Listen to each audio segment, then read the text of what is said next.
Oasis Cast, um oásis de refrigério na palavra de Deus.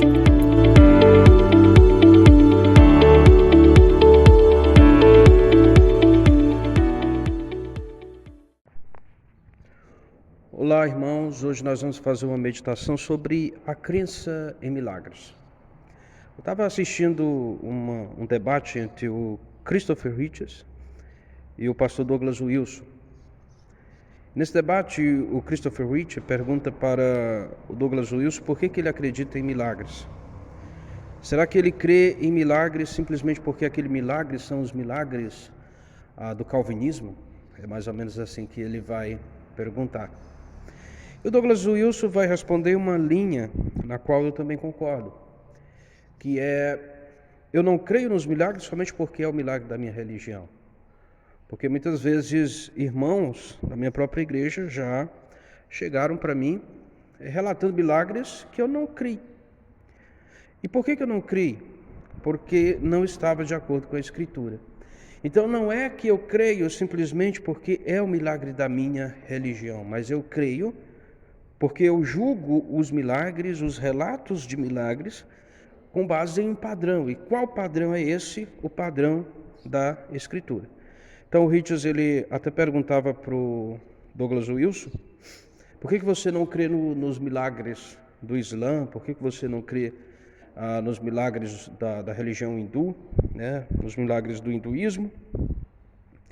E a resposta é exatamente essa: porque esses milagres, eles não estão em conformidade com as Escrituras. Porque eles não estão em conformidade com as Escrituras, então por isso é que nós não cremos nele. E alguém pode, então, diante disso, vir com a pergunta: bem, mas por que você crê que a Escritura cristã é a palavra de Deus, né? Os livros que compõem a Bíblia são palavras de Deus. Por que você não crê no Alcorão? Por que você não crê nos Vedas budistas, né? E há três respostas para isso. A primeira delas é por causa do testemunho interno do Espírito Santo. O Espírito Santo testemunha em meu coração que a Bíblia é a palavra de Deus. O Espírito Santo não testemunha em meu coração que o Alcorão é a palavra de Deus. O Espírito Santo não testemunha em meu coração que os Vedas budistas são a palavra de Deus. O Espírito Santo testemunha em meu coração que a Bíblia é a palavra de Deus. Então, esse é o primeiro motivo. O segundo motivo, que essa defesa pressuposicionalista do cristianismo que eu utilizo, ela só funciona, ela só é coerente com o cristianismo reformado. Ela não vai ser coerente com outra religião.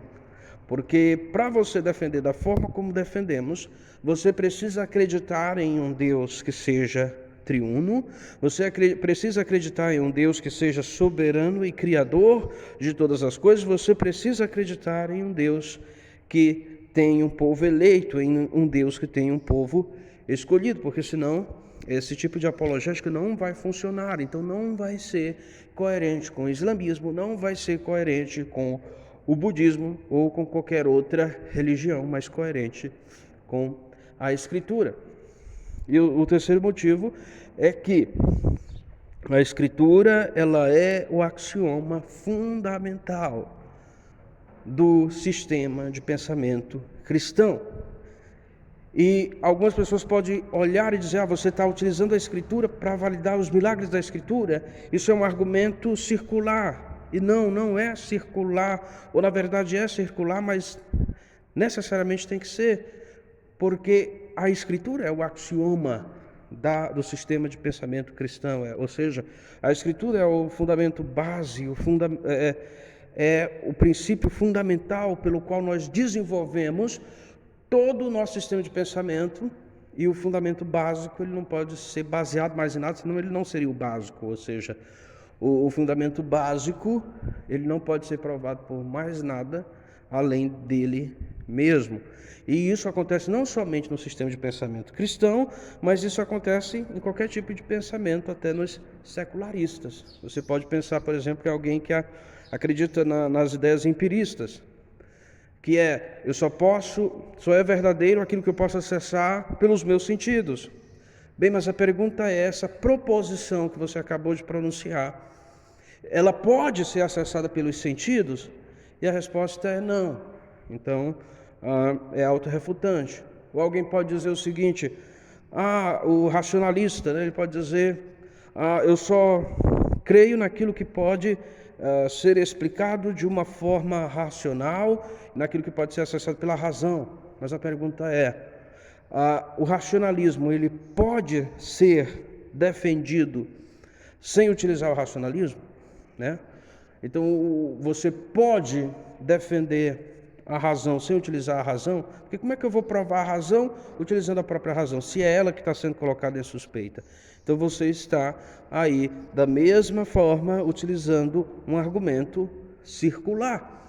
Então, todos os argumentos, diz o Dr. Felipe Fontes, todos os argumentos são circular, a diferença é o tamanho do círculo. Então, toda cosmovisão vai ter o seu axioma, que ele não vai poder ser provado por mais nada além dele mesmo, né? Tem um relativismo: não existe verdade absoluta. Bem, mas e essa afirmação aí de não existe verdade absoluta, ela não é uma verdade absoluta?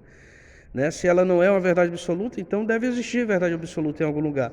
Se ela é uma verdade absoluta, então ela é a verdade absoluta, entendeu? Então é autocontraditório. Então todas as cosmovisões vão ter um axioma, e é por isso que nesse axioma é natural que seja circular, porque ali nós estamos chegando nas bases do conhecimento. E a base do conhecimento cristão é a Escritura. Então é por causa disso que nós cremos em milagres, porque a Escritura o relata, e nós cremos que a Escritura é a palavra de Deus, e nós só cremos naqueles milagres que estão em acordo com a Escritura. Que Deus abençoe você.